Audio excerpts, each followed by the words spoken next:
A palavra de Deus, ela nos orienta no Evangelho de Jesus Cristo, escrito por Marcos, no capítulo 16, no verso de número 15, ide por todo o mundo, pregai o Evangelho a toda criatura. Quem crer e for batizado será salvo. Quem não crer será condenado. Pregar a palavra de Deus nos dias atuais é um assunto que tem chamado a atenção de muitas pessoas. Como disse o apóstolo Paulo, uns têm pregado por inveja, outros por ganância e outros até por porfia, mas o que interessa é que o evangelho de Cristo seja anunciado. A partir desse momento, você vai acompanhar aqui comigo, seu amigo, pastor Rêmulo, as informações a respeito da obra missionária aqui no nosso Brasil varonil. Pois, afinal de contas, como dizia o lema da nossa igreja já na década de 1910, que tantos como a areia da praia. O Brasil é o terceiro país mais protestante do mundo. Nos anos finais de 1808, que uma nova lei permitia o comércio entre países amigos. E aí então se abriu novamente o caminho para que os missionários pudessem voltar ao Brasil. Neste momento, nós vamos fazer uma viagem na história. E esta viagem vai fazer você compreender um pouco do trabalho realizado pelos missionários estrangeiros em terra brasileira. São eles, ou foram eles, melhor dizendo, que deram o pontapé inicial aqui em nossas terras, para que nós pudéssemos chegar ao ano de 2018 com mais de 43 milhões de evangélicos, ou seja, mais de 22% da população brasileira hoje são crentes no nosso Senhor e Salvador Jesus Cristo, graças ao trabalho incansável desses homens de Deus. Os primeiros protestantes chegaram aqui no Brasil ainda no período colonial. Dois grupos são particularmente relevantes. Os franceses na Guanabara, em 1555 até 1567.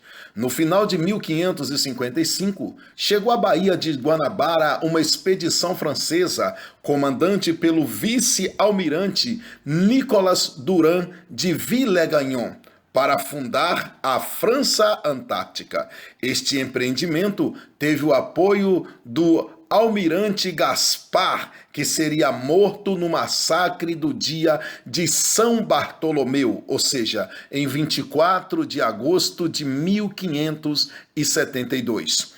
Em resposta a uma carta de Villegagnon, Calvino e a Igreja de Genebra enviaram um grupo de crentes reformados, sob a liderança dos pastores Pierre Richer e Guillaume Chartier, em 1557. Fazia parte do grupo o sapateiro de Jean de Lery, que mais tarde estudou na Academia de Genebra e se tornou pastor.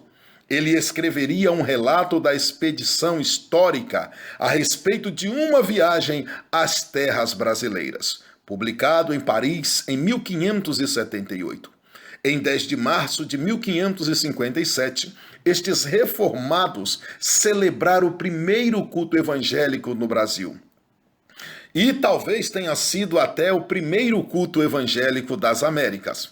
Mas, pouco tempo depois, Villegagnon entrou em conflito com os calvinistas acerca dos sacramentos e, por fim, acabou os expulsando da pequena ilha em que eles se encontravam. Alguns meses depois, os colonos reformados embarcaram para a França. Quando o navio ameaçou naufragar, 5 deles voltaram e foram presos. Jean do Bordel, Mathieu Verneuil, Pierre Bourdon, André Lafon e Jacques Le Balloir. Pressionados por Villegagnon, escreveram uma bela declaração de suas convicções. A Confissão de Fé da Guanabara, escrita em 1558. Em seguida, os 3 primeiros foram mortos e Lafon, o único alfaiate da colônia, teve sua vida poupada. Balloir fugiu para São Vicente, foi preso e levado para Salvador em 1559. Mais tarde, ele foi enforcado no Rio de Janeiro, quando os últimos franceses foram expulsos. A França Antártica é considerada como uma primeira tentativa de estabelecer tanto uma igreja quanto um trabalho missionário protestante na América Latina. Enquanto isso, os holandeses no Nordeste, em 1630 a 1654, depois de uma árdua guerra contra a Espanha, a Holanda calvinista conquistou a sua independência em 1568 e começou a se tornar uma das nações mais prósperas da Europa. Pouco tempo depois, Portugal caiu sob o controle da Espanha por 60 anos, a famosa e conhecida União Ibérica, que vai de 1580 a 1640. Em 1621, para vocês terem ideia, os holandeses criaram a Companhia das Índias Ocidentais, com o objetivo de conquistar e colonizar território da Espanha nas Américas, especialmente uma rica região açucareira, o Nordeste do Brasil. Em 1624, os holandeses tomaram Salvador, a capital do Brasil, mas foram expulsos finalmente em 1630. Eles tomaram Recife e Olinda, e depois boa parte do Nordeste. O maior líder do Brasil holandês foi o príncipe João Maurício de Nassau, que governou o Nordeste de 1637 a 1644. Nassau foi um notável administrador. Promoveu a cultura, as artes e as ciências e concedeu uma boa parte de medida de liberdade religiosa aos residentes católicos e judeus. Sob os holandeses, a igreja reformada era oficial. Foram criadas 22 igrejas locais e congregações, 2 presbitérios no Pernambuco e na Paraíba e até mesmo um sínodo, o Sínodo do Brasil de 1642 a 1646. Mais de 50 pastores ou predicantes serviram a estas comunidades. A Igreja Reformada realizou uma admirável obra missionária junto aos indígenas. Além de pregação, ensino e beneficência, foi preparado um catecismo na língua nativa. Outros projetos incluíam a tradução da Bíblia e a futura ordenação de pastores indígenas. Após quase 10 anos de luta, os holandeses foram expulsos, transferidos para o Caribe. Os judeus que os acompanhavam foram para Nova Amsterdã, a futura Nova York. Voltando para o nosso Brasil varonil, vamos falar a respeito do Brasil Império, por exemplo. Para que se tenhamos ideia, o século XIX testemunhou a implantação definitiva do protestantismo no Brasil. As primeiras manifestações após a expulsão dos holandeses, o Brasil fechou as suas portas aos protestantes por mais de 150 anos. Foi só no início, bem no comecinho, do século XIX, da família real portuguesa, quando eles aqui chegaram, esta situação começou a se alterar.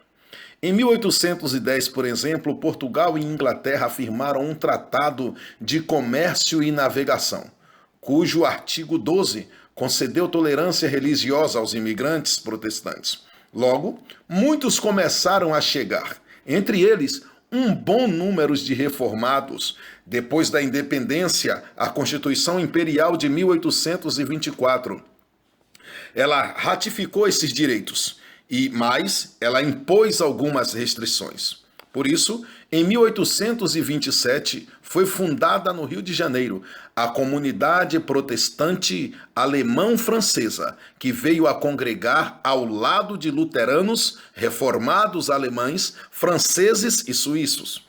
Um dos primeiros pastores presbiterianos a visitar o Brasil foi o reverendo James Colefitt, em 1823. Chegou aqui em 1851. Fleet foi capitão dos marinheiros que aportaram no Rio de Janeiro e deu assistência religiosa a imigrantes europeus. Ele manteve contatos com Dom Pedro II e outros membros destacados da sociedade. Ele lutou em favor da liberdade religiosa, da emancipação dos escravos e da imigração protestante.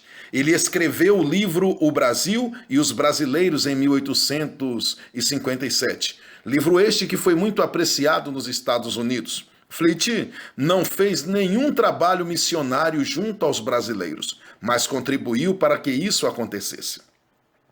Foi ele quem influenciou o reverendo Robert Reid Calley e sua esposa Sarah Calley a vir para o Brasil.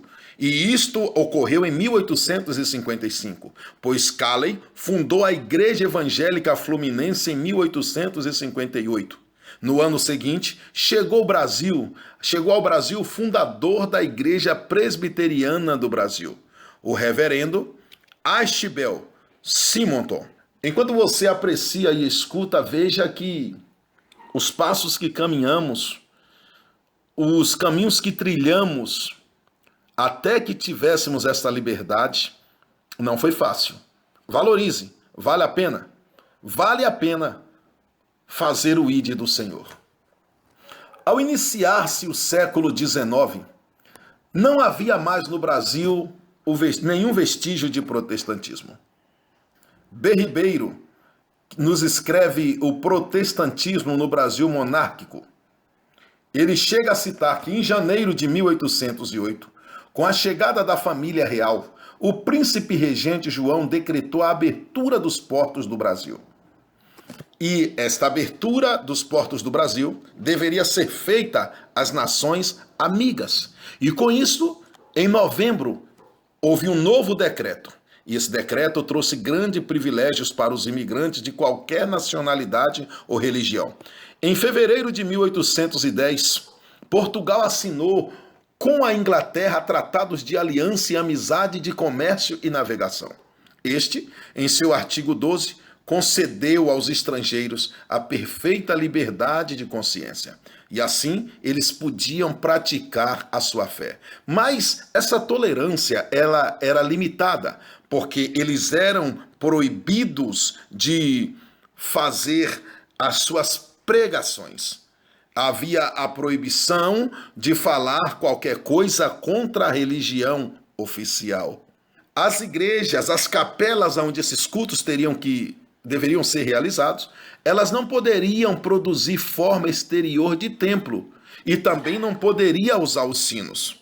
Para que se tenhamos uma ideia, o primeiro capelão anglicano, Robert Crane, chegou em 1816. A primeira capela foi inaugurada no Rio de Janeiro em 26 de maio de 1822. Seguiram-se outras principais cidades costeiras, outros estrangeiros protestantes, americanos, suecos, dinamarqueses, escoceses, franceses e especialmente os alemães e suíços de tradição luterana e reformada. Quando se proclamou a independência, como ainda não havia igreja protestante no país, não havia culto protestante em língua portuguesa. E assim, não se tem notícia de existir, e então ninguém nem sabia se de fato havia algum brasileiro protestante. Com a independência, houve grande interesse na vida de imigrantes, inclusive protestante. A Constituição Imperial de 1824, em seu artigo 5º, reza o seguinte: a religião católica apostólica romana continuará a ser a religião do império. Todas as outras religiões serão permitidas com seus cultos domésticos ou particular em casas para isto destinada, sem forma alguma exterior de templo. Bom, 1820, suíços católicos iniciaram a colônia de Nova Friburgo. Logo, a área foi abandonada e oferecida a alemães luteranos que chegaram em maio de 1824. Um grupo de 324 imigrantes, acompanhados do seu pastor, Frederick Oswald, A maior parte dos imigrantes alemães foi para o sul, cerca de 4.800, entre 1824 e 1830. Dentre eles, 60% protestantes. Primeiros pastores que chegaram foi Johann Georg, depois Karl Leopold e Friedrich Christian, em junho de 1827, para que fizessem a fundação da comunidade protestante alemã-francesa do Rio de Janeiro por iniciativa do cônsul da Prússia. Luteranos e calvinistas, o primeiro pastor, Ludwig Neumann. Primeiro santuário em 1837 foi alugado. O edifício próprio foi inaugurado em 1845. Por falta de ministros ordenados, os primeiros luteranos organizaram sua própria vida religiosa. Elegeram leigos para serem pastores e professores. Os pregadores colonos, na década de 1850, a Prússia e a Suíça descobriram os alemães do sul do Brasil e começaram a lhes enviar missionários e ministros. Isto criou uma igreja mais institucional e europeia. Já em 1868, o reverendo Hermann chegou em 1864 e outros colegas fundaram o Sínodo Evangélico Alemão da província do Rio Grande do Sul, que foi extinto em 1875. Já em 1886, o reverendo William chegou em 1874, organizou o Sínodo Rio-Grandense, que se tornou modelo para outras organizações. E, até o final da Segunda Guerra Mundial, as igrejas luteranas permaneceram culturalmente isoladas das similares. Isoladas da sociedade brasileira. Uma consequência importante da imigração protestante é o fato que ela ajudou a criar condições que facilitam a introdução do protestantismo missionário no Brasil.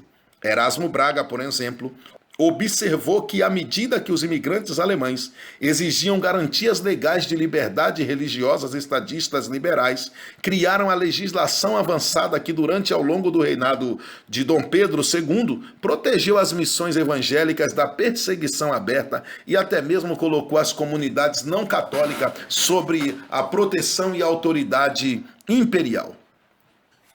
The República of Brasil, página 49. Em 1930, de uma comunidade protestante de 700 mil pessoas no país, as igrejas imigrantes tinham aproximadamente 300 mil filiados. A maior parte estava ligada à Igreja Evangélica Alemã no Brasil, 215 mil pessoas, e vivia no Rio Grande do Sul.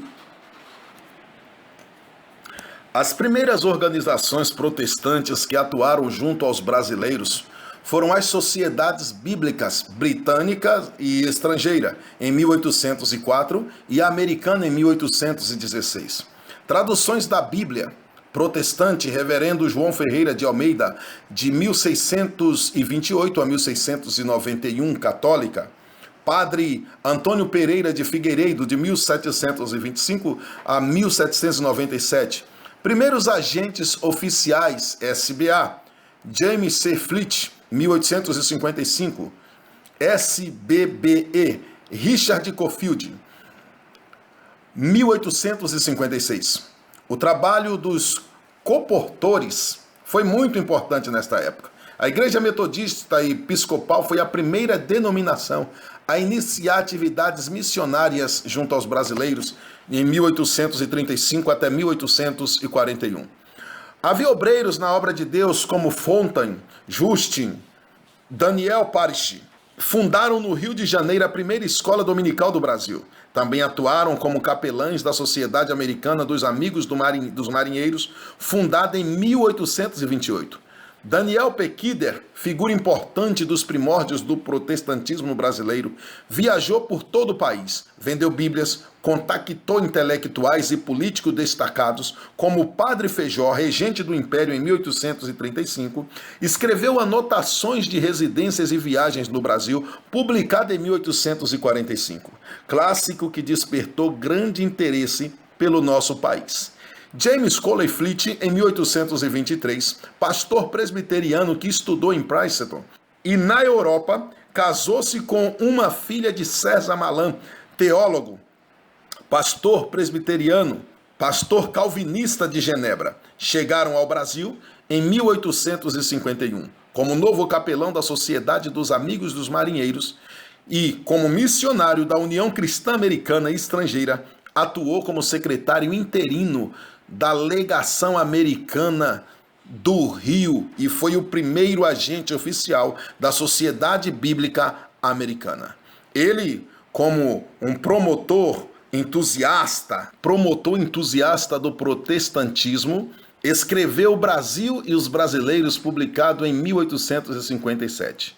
Robert Calley, em 1809, nascido na Escócia, estudou medicina e em 1838 foi trabalhar como missionário na Ilha da Madeira.